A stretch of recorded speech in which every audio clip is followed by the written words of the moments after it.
Hey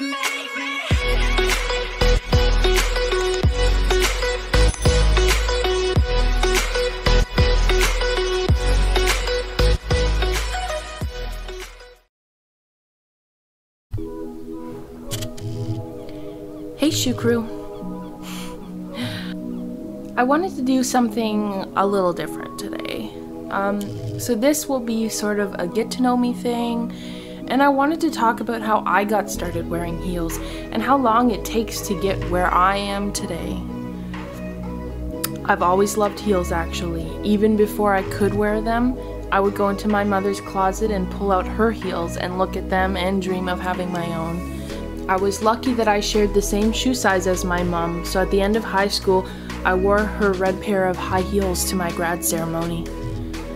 I started out with a couple pairs of heels like this. I think this trend is really useful to help anyone interested in wearing heels get comfortable with the feeling while still being able to fully trust the heel to handle your full weight, even if you aren't super steady yet. One thing I learned later on when I was getting into ballet boots is how important the fit of the shoe is. You want minimal movement with the shoe and your foot between steps. If the shoe shifts around a lot while you walk, you will get sores on your feet, and nobody wants that. This is what I recommend you maybe start your heel journey with: a pair of boots.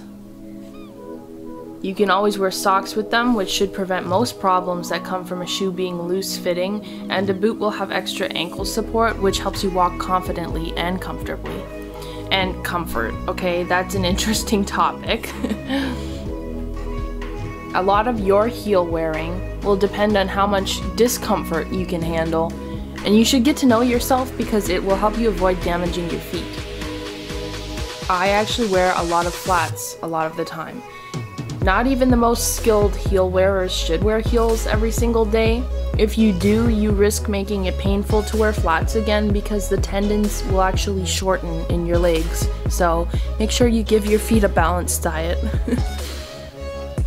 So when you do wear heels, start with an easy heel. To me, that is something around 3 to 4 inches. A thick heel would be ideal, and something that secures around the foot. A boot or something with at least an ankle strap.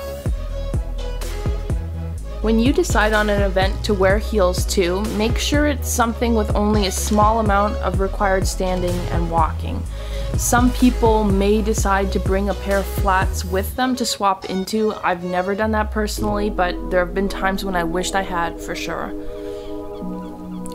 When you wear heels, ask for special treatment. Get dropped off at the door rather than walking all the way from the parking lot, and ensure you have a spot to sit if you feel you need to, and feel comfortable reminding people that you are wearing something that is challenging.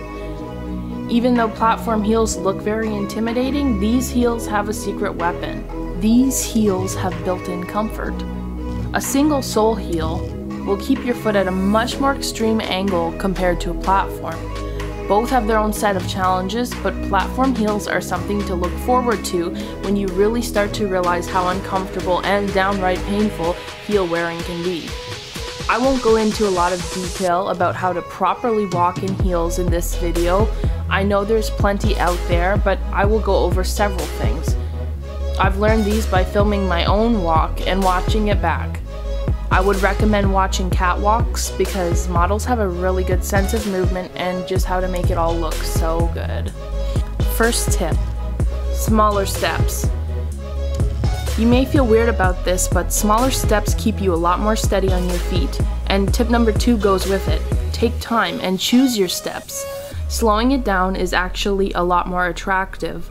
I always thought walking quickly would indicate a level of heel walking skill, but from the outside looking in, the opposite seems to be true. Take time and choose each step methodically. It's basically hypnotizing, so take your time with it.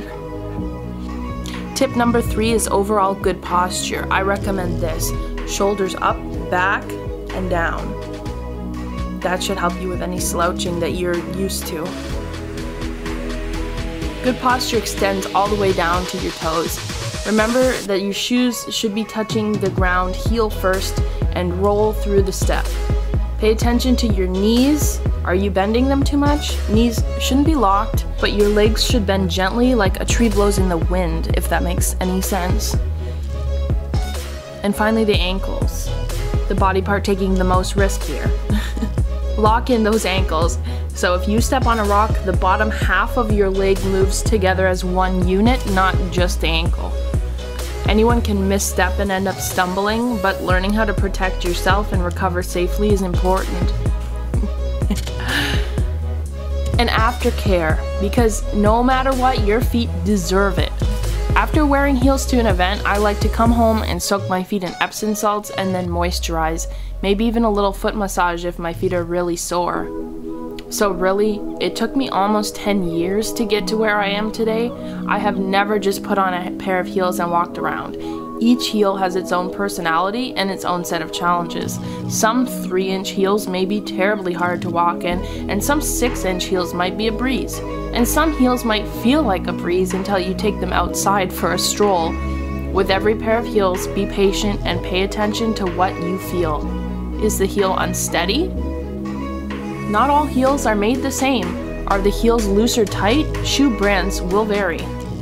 In the future, I would be happy to go over specific shoe brands or specific shoes from a brand. I will be totally honest about challenges, and I can break it down into pros and cons.